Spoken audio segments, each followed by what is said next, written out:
So when did this I guess, style of painting, if you'd call it that, when did that mature or become solidified?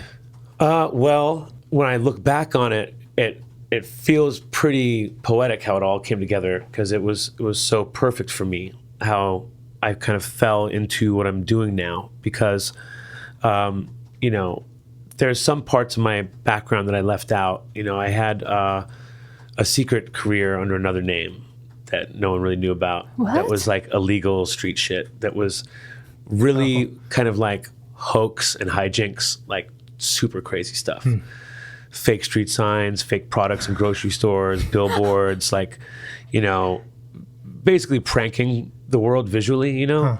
It was called Trusto Corp. And of course you guys can Google it and check it out. It was just crazy hijinks, man. But I felt like in the landscape of the cities we live in, street art and graffiti is already kind of relegated to a category in our head that's easy to dismiss. So you walk through a city, you see graffiti, a lot of people are like, it's graffiti. How many people are really like, oh, look at the graffiti, what's the message?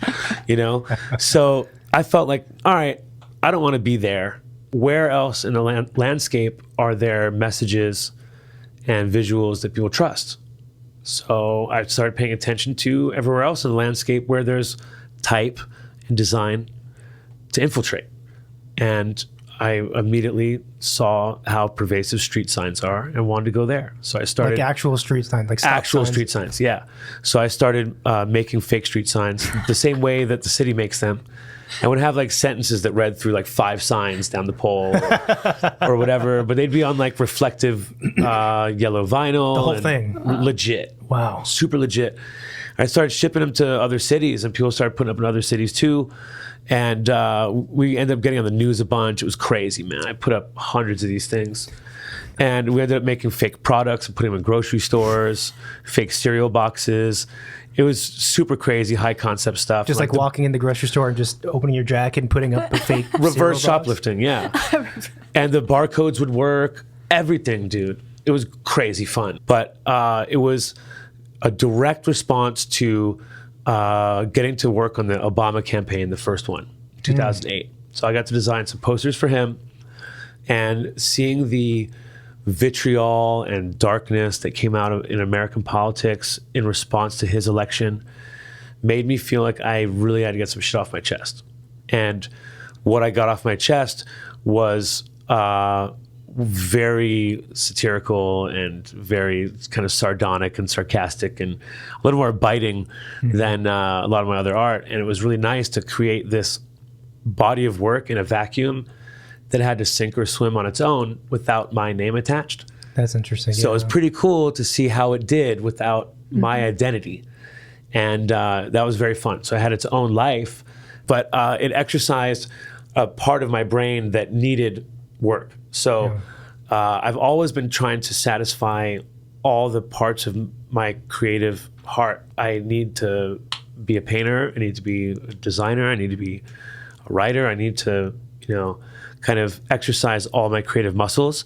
So at this time, in order to feel satisfied, I had my design studio, I had my personal paintings, and I had Trusto. And Trusto was the more like the advertising design side and like a lot of writing that was just completely satirical, crazy, bonkers shit. And with all those 3 kind of identities at the same time, I felt satisfied, but it was very partitioned. Yeah. So it was kind of like, okay, I need to get this out.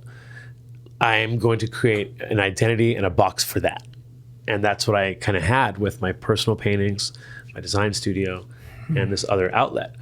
Long story short, when I ended up moving to LA, it was around that time that I shut down my design studio and felt like I needed to give back to myself and pursue my personal painting. It forced me to look at all the work I was doing and had done and find a way to reconcile it all together. Through painting. Through my painting. Wow, that is daunting. Yeah. So that's the result. Solving that problem is the work I'm doing now, where I literally collaged all the work that I was doing together. What was so weird for me before this body of work is that I would show my paintings and be proud of it, but I'd also be like, yeah, but I can think and write too. Right. And then I'd show like the Trusto work, and people would love it. I'm like, yeah, but I can paint too. Yeah. So it never felt like all of me was represented until I created this body of work.